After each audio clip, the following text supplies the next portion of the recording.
Good day mga ka-sounds, welcome back na naman sa ating panibagong video ngayon. Sa mga hindi pa nakakilala sa akin, ako pala Senre. So mga ka-sounds, yung topic natin dito, meron tayo ditong dumating dito ng mga unit ng Joson. So mga speakers ito. So bali yung size nito, D12, tapos yung DGs naman ito. So ginagamit yung speaker na ito pang line array na setup ng Joson mismo. So yung pangalan niya, yung brand is Joson Neo 12, tapos Joson Neo 10. Bali yung bubuksan na muna natin dito is yung kanilang DGs. Bali i-separate natin yung pag-check dito sa D12 ng Joson na ito. So yung bala ko dito sa mga speakers natin, bali magpapagawa ako dito ng dual mid box para makapag-tipid ako. Dahil pag ganitong box yung gagawin ko ulit is talagang magagastosan ako sa Twitter kasi wala pa akong Twitter. So 4 na Twitter yung kailangan natin dito, tapos mga Twitter horn pa.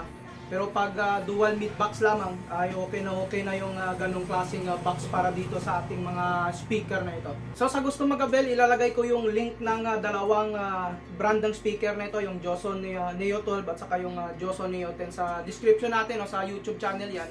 Tapos sa Facebook page din ilalagay ko rin yung link ng mga speakers na ito para kung gusto niyo ma-abel, ma-check ninyo kung magkano yung presyo nito. So yung D12 natin nasa 800 watts ito naman is nasa 600 watts. Ito yung ating Joson Neo 10. So ulitin ko sa sunod na lamang yung D12 natin para may separate tayo na video para dun sa speaker na yan.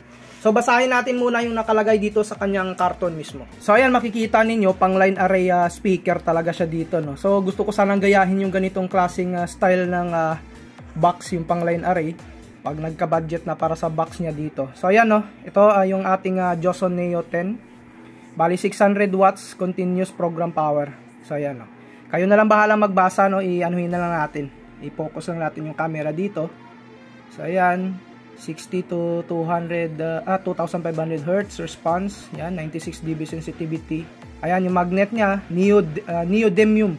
So sa mga gustong malaman kung anong ibig sabihin ng neodymium, punta na lamang kayo sa Google dahil maraming description doon, yung explanation about dito sa neodymium magnet.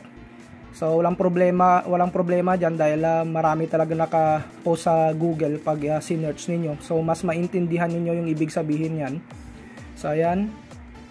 So focus lang natin. So may manual siya within the box. So natin yung isa din dito, ayan.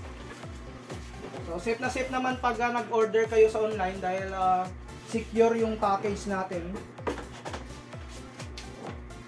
Ayan. So tanggalin lang natin yung styro pala.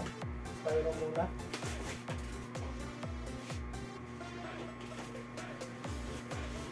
So ito mismo yung kanyang speaker. Set aside muna natin yan. Tapos kabila.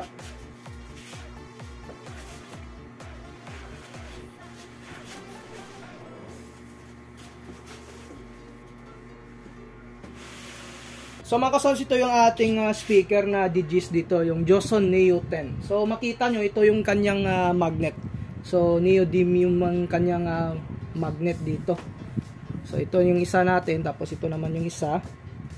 So yung kanyang speaker terminal dito is yung diipit din, no? Yung di-clip. So okay na rin siya pag hindi na tayo magsusulda-sulda pag inano natin, naglagay tayo ng wire dyan. Tapos ito rin sa kabila.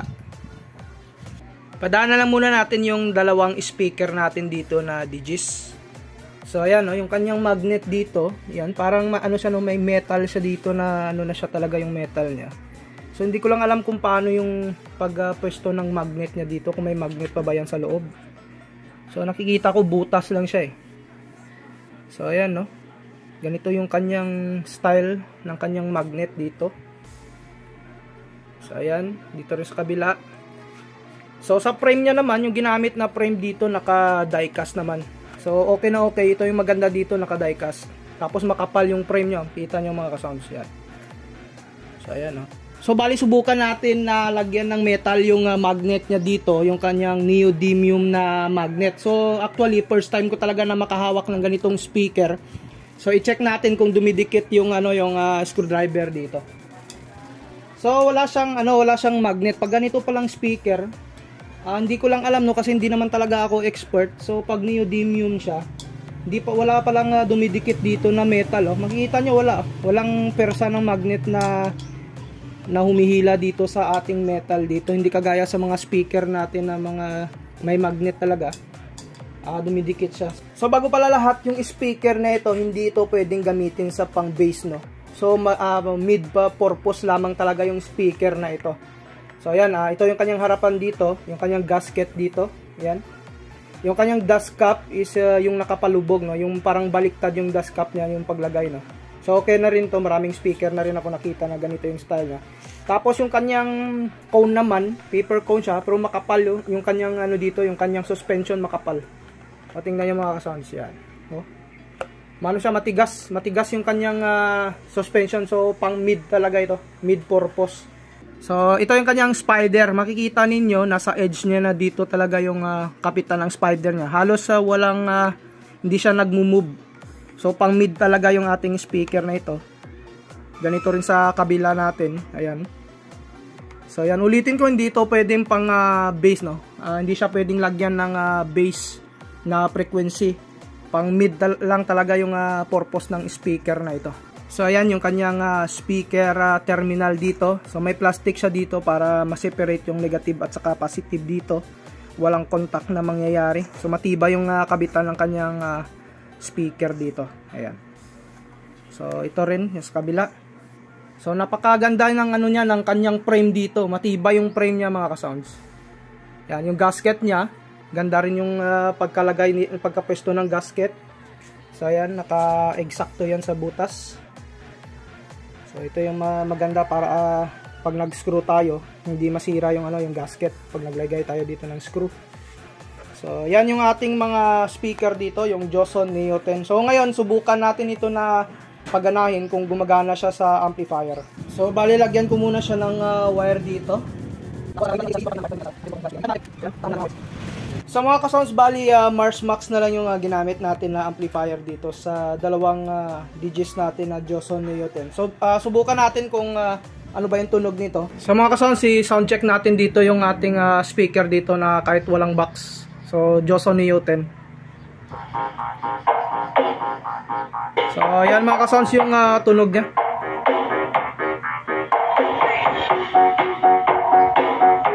So lakas niya mga ka-sounds, parang trumpa yung tunog niya, no? Kahit walang box siya, pero parang trumpa yung tunog niya. So yan, yung volume natin sa Mars Max, naka 9 o'clock yan.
Hanggang dito na lang muna yung video natin dito sa Joson Neo 10 natin na speaker. So sa sunod yung D12 naman yung i-check natin. So hanggang dito na lang muna. Sa mga bagong nag-subscribe, wag yung kalimutan na i-hit yung notification bell button para sa mga video updates natin na i-upload. Maraming salamat mga kasound.